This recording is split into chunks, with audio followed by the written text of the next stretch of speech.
This is for 10:30 p.m. this evening, which is days mixed up, Friday. So 10:30 p.m. This evening. Just get everybody through into the roles and into the in. Yeah, so just do that. And then we'll take some sundries. So we've got the 3 hands up we can take in this section. We can't take any more, I don't think now. So we've got Andy Hunter, Chris Baskin, Dave Maddock in that order. Andy. Hi Jurgen. I think last night you've used 12 different centre-half pairings in the Premier League this season. I mean, I know in the recent run, the forwards have been blamed or the fullbacks have been blamed. But can you explain the knock-on effect of having to use 12 different centre-half pairings just in the league? The overall impact of that? It's a bit of a shame that after how old is the game on this level, for sure, like 100 years, we have to explain these kind of things, but it's no problem. Football is all about individual skills, of course. Then you have to bring them together, and then you have to make it work.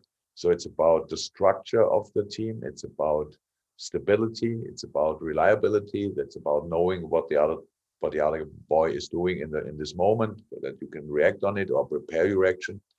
That's football. And in our specific case, it's about leadership as well on the pitch.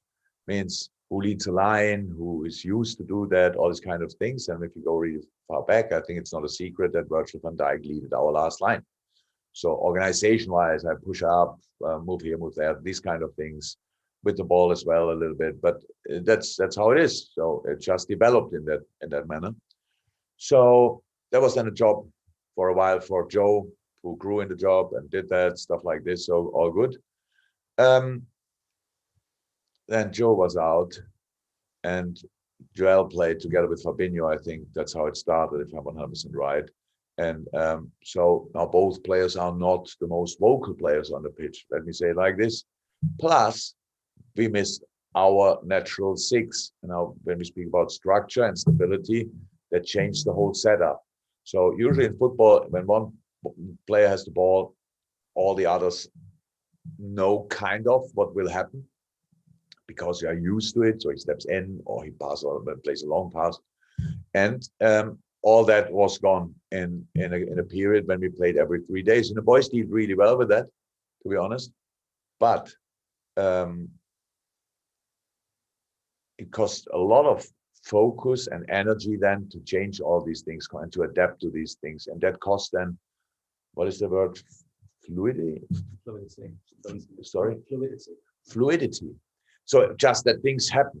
So like bam, bam, clear, that you pretty much can pass while you look. There no look passes are pretty much not possible, because you have no idea where the guy who didn't play last week will go then. And that's a situation. Yeah, that's a situation. But it's not, that's just a description. That's a situation. And I think so far we dealt quite well with that. Not exactly probably a manner like people want or you want, but it's a tough one in a strong league.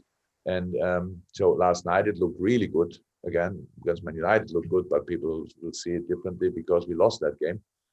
But in a lot of games it looked good. So it's just starting new pretty often because the center half pairing changed so often. That's just the problem of this season, of course.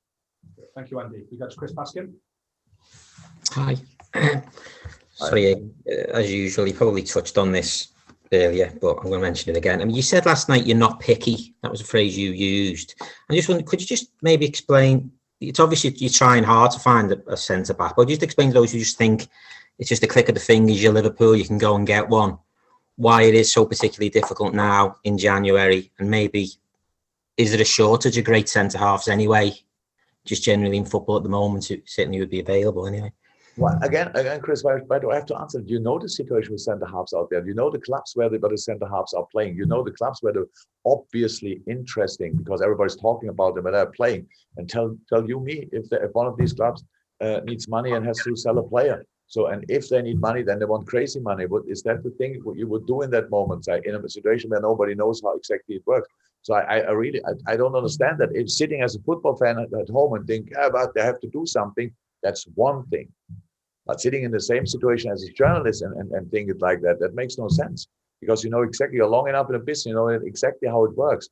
And it's not about, we see the situation, and we lost two of probably the best center halves out there in the market at all in a period of 6-7 weeks for the whole season. So that's massive. And then you have to look, and then we have to find solution in that moment. And it's a winter transfer window, and everybody says, now you can do something. So we try. Actually, we see the situation. We don't close our eyes in front of it.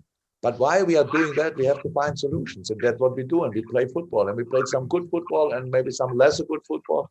That's the situation. To play your best season, you need to be lucky. You need to be lucky with injuries. We all know that. But for us, the situation is like this. We are not lucky in these moments. I think we can admit that. And still, everybody expects us to play our best season. That's okay. We only have to win football games. Find a solution for this game and win a football game, and make the season as special as possible.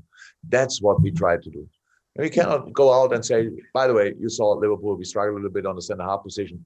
Are you ready to solve our problem? So that's not how it is. How is that? The whole time we are busy with checking the specific things in the market. We always did and do it now as well. And we will see if there will happen something or not. Yeah, I just made. It's always better hearing that from you, Jurgen. We can say it right. I don't think so. Actually, I don't think so. I understand. No one listens to me. If I write, if you say it, maybe they'll listen. You know. But I don't understand that. It's not always that it's only. I would love to read if somebody wrote. Sorry, man, I don't want to. Or listen to a piece. Somebody just give your opinion. You are like 20 years in a business or longer, maybe, and give your opinion about it and just write it. It's not always about. I think we did. Because I can only say the obvious stuff. They do that as well, but you don't read it. So I do, and it's very good, Chris. Very good. Thank you, Chris, for all the articles you wrote. I didn't read. Thank you. It helps them if you read it. Thank you, Chris. God bless you. We'll go to Dave, finish this section, and then we'll go to this. Dave.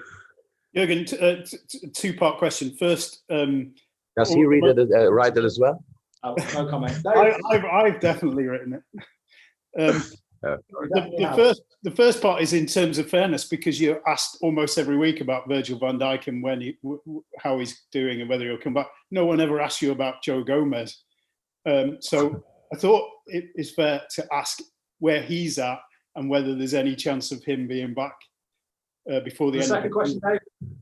So the second part of the question, we need to move on to the subject. And the second part of the question is, given that you've got two long-term injuries and Joel Matip clearly is struggling with recurring injuries, then it places an emphasis on finding one of these top-class centre-halves for next season. And obviously, I'm guessing you will have to bear that in mind now, given that you've got two players coming back long-term, another injured, and obviously you lost Dejan Lovren as well. So that's something people aren't taking into account, perhaps. Thank you, David. Right there. So so sort the problem you have now. I think that's how you do it usually. Sort the problem you have now, and then we will see how it will show up in the future. So it's not, we cannot, and we have to, how is that? That's what we constantly do. We find solutions. Joe Gomez is actually in a pretty good place, but far away from being back. So he walks around, looks completely normal, is not yet out on the pitch and running, or even an Alter G. It's just a really tough injury as well. Will he be available this season? When does the season end? May? Yeah. May. We have now. Will be close, at least, I would say. I don't expect, so I would be positive surprised if he would be back this season, to be honest. And all the rest was about the future plan. Yeah, true. That's how it is. But we need the solution. How we do it, we find solutions for now. In this case now for Sunday for the West Ham game, and then so that's how we see it. It's the ideal world would be the short-term solution is the long-term solution as well. That would be great. And I don't know if we can do that, but we will see. Okay, fantastic. There we go. Thank you, guys.